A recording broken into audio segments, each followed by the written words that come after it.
Hello everybody, welcome back to another color grading tutorial by That High School Tech Guy. So today we're going to be looking at this one clip right here, put into our timeline. I'll be using DaVinci Resolve today. Very good program, highly recommend. As you can see, our clip, way not good. Its white balance is completely off, way too yellow, and you can see on the side of our talent's face that it's completely clipped. So let's just mute our audio here and move over to our color grading tab. So right here, probably gonna look a little something like this. So first, let's close the effects window, we don't really need it. There's only one clip, so we'll have it here. And let's start with a brief overview of what we're looking at. Over here, this is basically the preview window of what we're seeing. Over here is the nodes. So lots of people like to make node trees, which is when you just add multiple nodes in a row. And I don't really do that. I feel that it's kind of useless. It just gets more cluttered.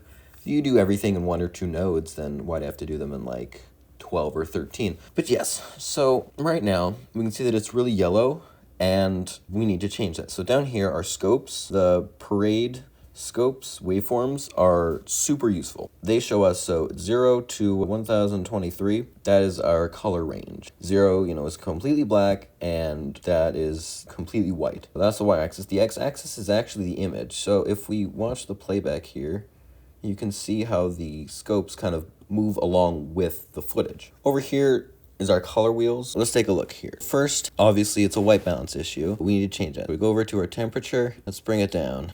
To actually do correct white balancing, what you do, you can look at multiple different scopes here. So on the parade, for example, what you want to try to do is you want to make sure everything is level. So I can't really do that right now just because I can't see. So instead, we're going to move to our vector scope here. This is very interesting. So imagine the color wheel. So we have, red, magenta, blue, cyan, green, and yellow. All around here. And what we need to do, this is our image. So the farther away it is from the center, the more saturated it is. This is just showing us what colors they are. We're gonna go over here and we can see when we move our temperature back, you can see how the image moves, right? So that line, of course, right there is because it's, completely saturated like that. The balance really becomes like just trying to put everything in about the center. It's just kind of eyeballing it, but you see how we can't really put it in the center? We'll do our best here, and I will say just off my eyes that looks pretty good, but we can actually do better. If you go over to here, the color warper, this thing is really cool because it is essentially a representation of the vector scope, which you can manipulate. Each of these little knobs is a saturation and a hue value. You can just take that part and you can see on the vector scope how this is changing our whole image in correspondence with the color warper.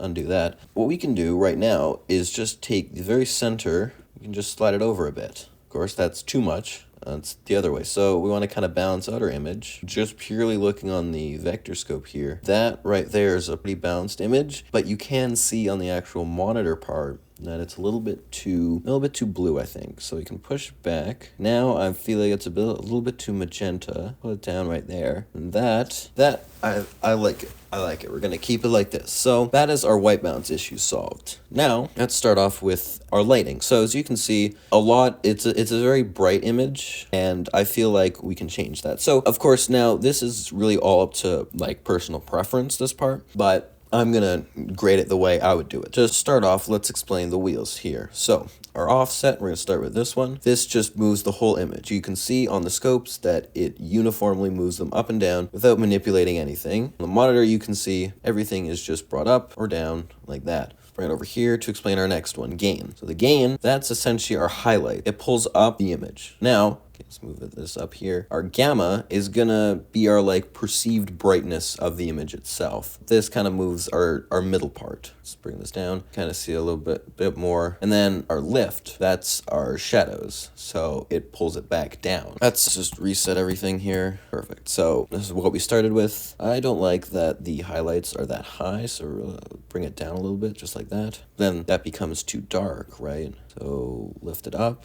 But then we bring down our shadows just a little bit, but we don't want to crush them. And of course our perceived brightness, our gamma, you can move it to probably about here. I feel like there can be slightly more saturation, so let's just bring it to a quick 55, see how that looks. Looks fine to me. Hue, I think these are both fine. Maybe contrast 1.2. Oh, that's a lot. Make just one, and then you can do the manual contrast. Now over here, you can see a little bit small. It's called log. The wheel, but it's a log wheel. These are for fine-tuning the actual image. So these will only affect specific parts. Look at, for example, the highlights. See, it just takes that little part, pushes it up or down. This is your fine-tuning, essentially. It's meant for log, but I like to use it for all sorts of things. Like, it doesn't matter what footage. Our midtones, let's bring them up just a little bit like that.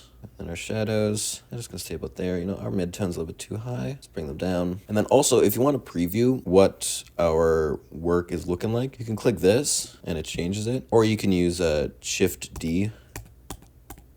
Right. I'm not liking the look though. It's a little bit too blue. So let's push this back. Let's go back to our vector scope here. Let's just push this back a smidgen. Maybe right there. Yeah, I like that a lot more. And the problem is the footage was actually shot, like you can see here. I hate trackpads. But you can see here that the talent's face is being clipped, and there's no way to recover that. Sadly, that's more of like an on-camera problem that we can probably discuss in a later episode. But for right now, that I like. That I like. So now we've done our just basic corrections. Now let's get into more so the fine tuning. So we're going to right click on this, add node, add serial. This is like one of the only times I use a node. Now we are going to go over to qualifier. Right now, what we want to do is we are going to isolate the skin tones and make them correct. If we go over here, add, drop that on there, and where is it? There we go. Okay. So these sliders, hue, saturation, and luminance, it's essentially just picking out values from, you know, certain hue, certain saturation, and certain luminance. What we're going to do is we're going to adjust these bars until they cover most of the skin tone. Here. Hold up. Remove that right there. Right there, I think, is probably the best we're going to do. Now, we go over to our vector scope. This is where we can... No, that's not vector scope. There we go. So right here, there's this line. You can enable that by going to the settings here and turning on Show Skin Tone Indicator. So that line is very important because that tells us what our skin tone is. And you always want your skin tone to be as accurate as possible. Right now, you can see our skin tone should be along this line. So once again, we can take our color warper and kind of move it around. See, we can make our skin tone all different colors. And you can check on the vector scope too. Just make it straight white, basically. But what we want to do is we want to put it on that line, So let's do that. Looks like it is already on that line. Just to make sure, we can boost the saturation just a little bit. The highlight, we can turn that off. We can take a look. I think we can bring it down, actually, in saturation just a little bit. Boost it. You can see, I think right there, actually. I don't even know if I've moved it at all, but I think that is the best skin tone that we're going to get. So now going back over here, let's change some of our curves. So what I don't like is when it's really bright, you know, it looks unnatural. It looks almost like yellow around our talent's face. Because the luminance is so high, it's so bright, then the saturation has to go down. And there are actually curves to do that. It's really cool. We go over here, and we need to find our luma versus saturation. Click this. This is very interesting. So over here, complete black, complete white. So that our X is black to white, and our Y value is our saturation. So right now, all the saturation is just sitting at 1. So right now, what we want to do is we want to kind of take out the saturation in the very bright parts of the image. So let's go here. And we can do, so we just make a point and then boom, drop it off right there. Can't really tell. Let's kind of move it back. There we go. Do you see it there? See the subtle shift on the talent's face when it turns from, see, it's a bit yellow there, but now it's more so white. In these kinds of scenarios, I find that just looks a little bit better, and it kind of pops it out a little bit more. Now, let's go back here, and I feel like that their red shirt is really distracting. Like, it's really bright. And so what we can do, hue versus saturation. It's sort of the same thing. Our X value is all our colors, and our Y value is the saturation of those colors. We can use our qualifier over here to essentially eyedrop it, and it will make us a little, of course, just remember this is like a circle. So we can take this and we can drop the saturation. See? Boom. Completely gone. Or we can boost it, and our talent has very nice lipstick on now. But I like that. Let's just bring it down just a tad, not too much. I think right like that should do perfectly. Let's take a look at what we started from to what it is now. So here's before. This was the original image that we started with, and here's after. I think it is almost correct. It does seem a little bit dark, I think. So let's push it up a little bit more. Drop our lift.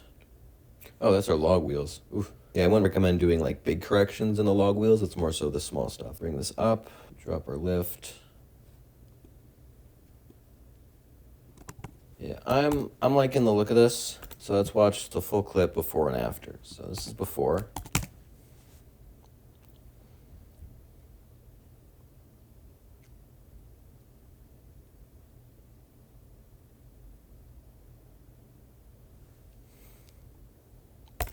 Right now, after.